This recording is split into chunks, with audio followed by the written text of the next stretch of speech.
tout le monde, j'espère que ça va bien. Alors avant de vous montrer les repas de la journée, je vais juste vous faire un tout petit retour sur la Veggie World Paris et la Veggie Pride de ce week-end. Alors je pense que vous avez déjà vu le vlog que j'ai mis en ligne pour ce week-end. Donc on voyait la manif, on voyait tous les stands de bouffe et puis encore d'autres types de stands. Mais surtout les stands de bouffe, c'est ça ce qui m'intéresse. Et il y avait tellement de trucs à manger, des trucs que j'avais jamais vus nulle part, genre des gaufres au spéculoos, enfin, je sais pas, des rouleaux de printemps énormes, plein de trucs géniaux. J'ai même mangé un kebab vegan, enfin un wrap kebab, enfin c'est ça le nom. Et c'est génial d'avoir tout ce choix en fait, de pouvoir goûter des trucs auxquels on n'a jamais accès d'habitude, enfin surtout moi en tant que non parisienne quoi. Donc ça c'était génial, quand je vois un truc hyper rare, il faut que je le goûte. Voilà. Après ça veut pas dire que j'aurais envie d'en manger tous les jours, ni que je le ferai. Hein. Moi tous les jours vous savez ce que je mange, hein, c'est ça, c'est ça, ça, enfin voilà, des trucs hyper riches en glucides. Et cette semaine, je vais retourner à ma routine habituelle, donc que des aliments riches en glucides, même pas aucun aliment riche en gras. En fait j'ai largement eu ma dose, j'en ai plus du tout envie quoi. Et ce qui fonctionne le mieux sur moi, c'est clairement les aliments riches en glucides. Alors cet après-midi je vais aussi faire un petit tour en vélo, parce que la route est sèche et mon vélo m'a beaucoup manqué. Et voilà, la course à pied c'est bon, je crois que j'en ai eu ma dose pour toute la semaine. Là. Je pense que la prochaine fois que je cours c'est peut-être dans un mois, enfin vous voyez un peu le genre quoi. Et je veux aussi remercier toutes les personnes qui sont venues me voir à la Veggie Pride, puis à la Veggie World. Ça m'a fait super plaisir de parler à mes abonnés et puis de faire des selfies avec. Et...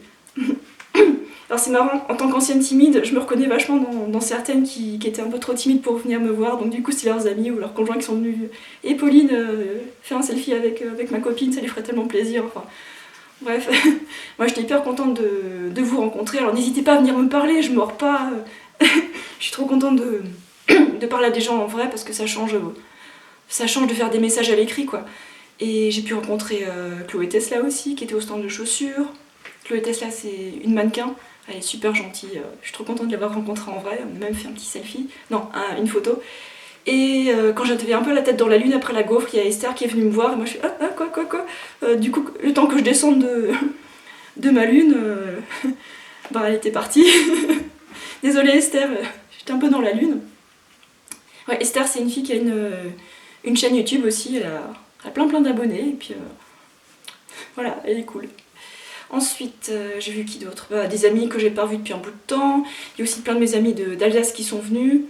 Donc du coup, on était un groupe un peu éparpillé, là, à la Veggie Pride, à la Veggie World. C'était cool. Il y avait Jérémy que j'avais pas revu depuis la Thaïlande, que j'ai rencontré là-bas. Il y avait Sarah, que vous avez un peu vu dans la vidéo, qui fait partie de mon groupe de potes véganes alsaciens, avec qui on fait plein de, je sais pas, d'actions militantes, puis des promenades aussi, ou des pique-niques. Voilà, on est un bon petit groupe. Et si je peux vous conseiller une manière de rencontrer d'autres véganes pour pouvoir être un peu relax et puis échanger des recettes avec eux, allez voir sur Facebook, sur les réseaux sociaux, c'est le meilleur moyen de se rencontrer entre nous, de savoir si on a d'autres véganes près de chez nous, quoi. Ça fait...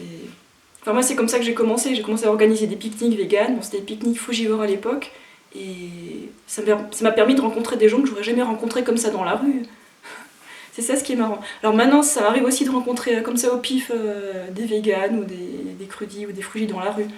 Mais en fait, ils viennent me voir que quand soit ils me reconnaissent, soit ils voient sur le t-shirt vegan ou quelque chose. Donc n'hésitez pas à porter des t-shirts où il y a écrit vegan dessus, quoi. D'ailleurs, ça me fait penser, si jamais vous allez en vacances dans des pays du tiers-monde ou des pays un peu plus pauvres, n'hésitez pas à porter des t-shirts où il y a écrit vegan, comme ça. Les gens des pays pauvres, au lieu de vouloir essayer de faire comme les riches et de manger de la viande, ils vont se dire, tiens, maintenant les occidentaux ou les pays riches, ils sont véganes, donc on va faire comme eux, c'est ça le luxe. Vous voyez un peu où je veux en venir? Parce que là, quand on regarde un peu tout ce qui se passe en Asie, par exemple, en Chine, maintenant ils veulent faire comme nous, ils veulent avoir plein de voitures, ils veulent avoir ils veulent manger de la viande à tous les repas. Donc essayons de donner un modèle plus positif, plus écologique, plus altruiste. Voilà, je m'égare, mais j'ai pas trop de temps de filmer parce qu'en fait j'ai oublié mon chargeur chez mon frère, donc le temps qu'on me le renvoie, je pourrais pas filmer autant de vidéos que je veux. Ok, là ça fait 5 minutes. Coucou, c'est Pauline, là je suis de retour dans ma petite maison près de la forêt, et il pleut, c'est un peu nul. Bon, ça va être un peu dur de reprendre ma routine de vélo s'il pleut, mais bon, je reprends ma routine de nourriture en tout cas. Là ce soir on reprend les bonnes habitudes.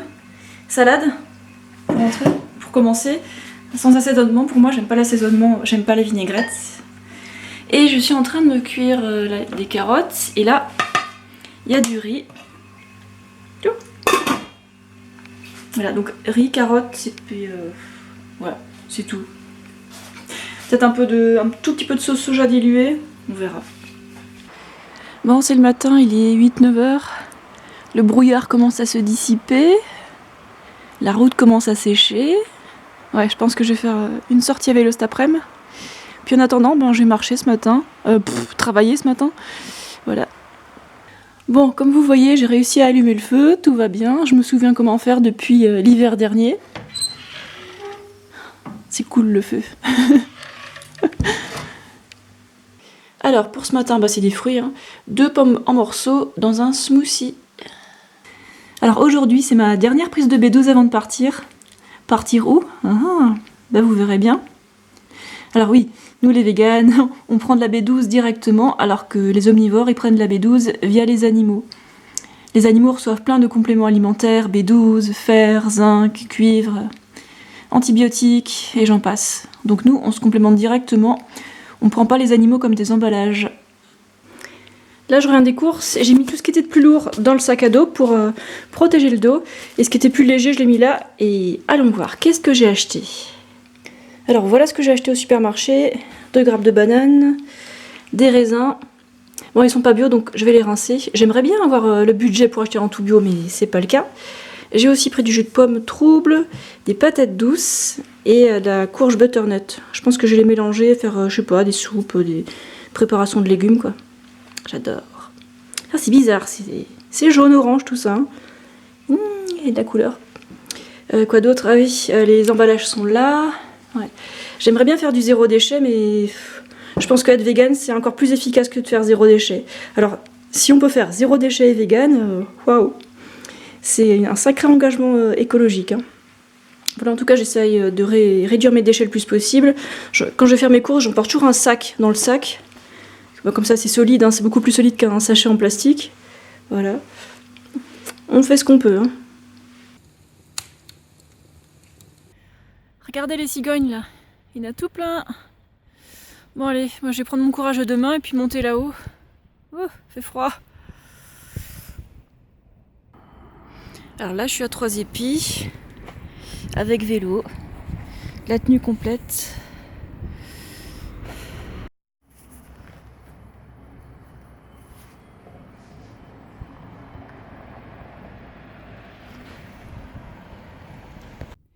Il fait froid là en octobre, mais je me sens chanceuse d'être là dans la forêt, quoi. D'avoir un beau terrain de jeu comme ça. En fait, c'est dans la plaine qu'il y a du vent qui fait froid, mais dans la forêt, ça va, il n'y a pas de vent. Tout va bien.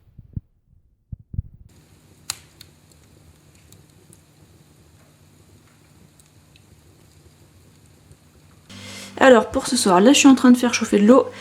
Là, j'ai mis une grande patate douce, et là, c'est un morceau de courge butternut. Je ferai le reste plus tard. Et je vais encore utiliser le reste de riz blanc d'hier soir. Voilà, donc avec ça, je vais faire une soupe et garder quelques morceaux, et puis je vais mettre là-dedans. Et utiliser encore un reste de haricots adouki. Ok, les patates douces et la courge butternut sont cuites maintenant. Je vais en sortir une petite partie pour les manger entières. Voilà, comme ça. Et le reste, je vais le mixer en soupe. Et je vais mélanger aussi, je vais rajouter du curry après. Et du sucre roux aussi. Pas de sel, pas d'huile.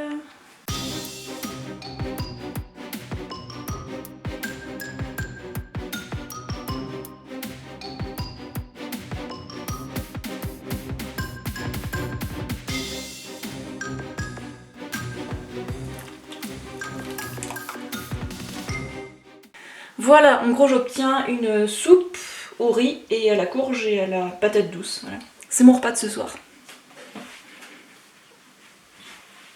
Ah oui, et j'ai aussi oublié d'ajouter ça. Hop, plop. Alors là, vous voyez d'un peu plus près ce que je vais manger. Ça fait cette quantité-là, et j'ai vraiment l'habitude de manger cette quantité tous les soirs, alors si je mange moins, j'ai faim.